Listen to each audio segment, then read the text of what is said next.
in support of their new album, Future Nostalgia, including a just-announced date at Danforth Music Hall on February 5th. Before they tour, they're joining us just for you live in studio this morning. Please welcome Ewan Curry and Ryan Golan from the Sheepdogs. Good morning.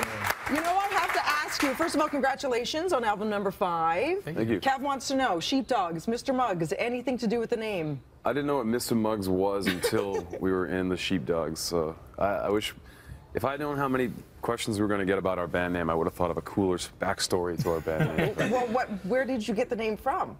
You just like the breed? We used to play in 2 separate bands. One was called the Sheep, and the other was called the Dogs. And then we joined forces and just became one super band. Very cool. The Sheepdogs. I was just talking about the fact that it seems like yesterday, I remember having a proud Canadian moment when you graced the cover of the Rolling Stone, the first ever indie band to do so, and Canadian.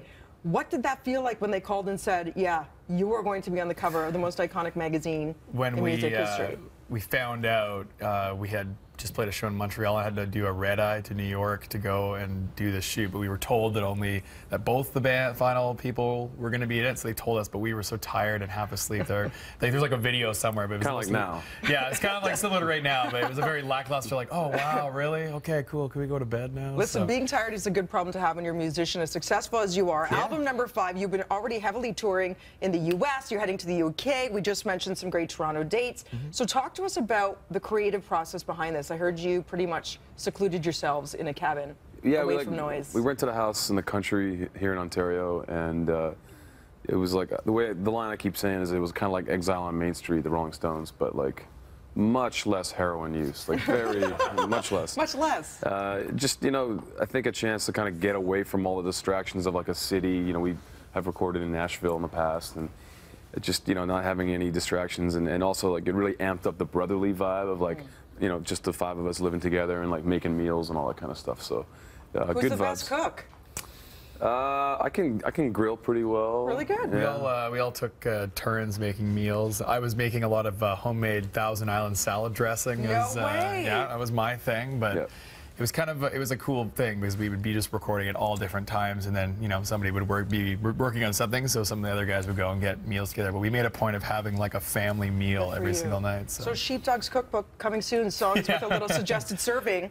Maybe. On the side, right? I don't know if I can give up my secret recipe for Thousand Island dressing. Well, people are going to ask for it now. Yeah. So talk to us a little bit about a major deal that's happening only until tomorrow with the album release. You get it for, is it $4.99? Yeah, I mean, our record did just come out, but we're, you know, along with the attention coming to the tour, we just thought we want to get it out there and we want people to be excited, so we dropped the price for a couple days, like a special thing, just to get more people amped up about the fact that there's a new record out. And it's 18 songs long, so that's a pretty good deal for $4.99 or whatever it is. Absolutely. So. Another great thing is I was reading that you love touring because you feel that it just fuels your creativity when you go back to make a new album. So how does that play out?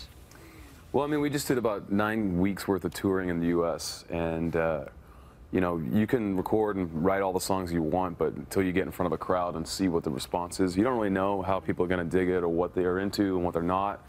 And it's just such a great test to go out and just play for people and see what they respond to. So, yeah, I think just playing, you know, all over the United States really gave us an indication of like, yeah, these songs are cool. People like them. And exposes you to massive, you know, new members or new audience lovers. For example, the Grey Cup. You're going to be in front of a huge crowd.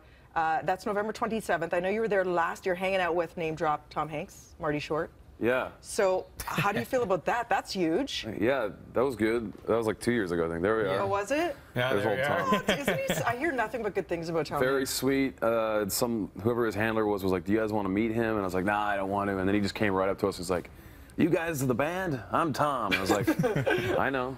That's the way we ruled. And then, of course, you pitched for the Jays in the summer. That's pretty awesome. Yeah, that was pretty cool. We actually we threw the first pitch up. We didn't pitch in any game. I'm hoping that maybe next year I might be able to jump in. But it was pretty cool, though, because I'm coming out of the bullpen next year. Oh, here you go. Yeah, there I am. Look at this leg kick. Right, you cook.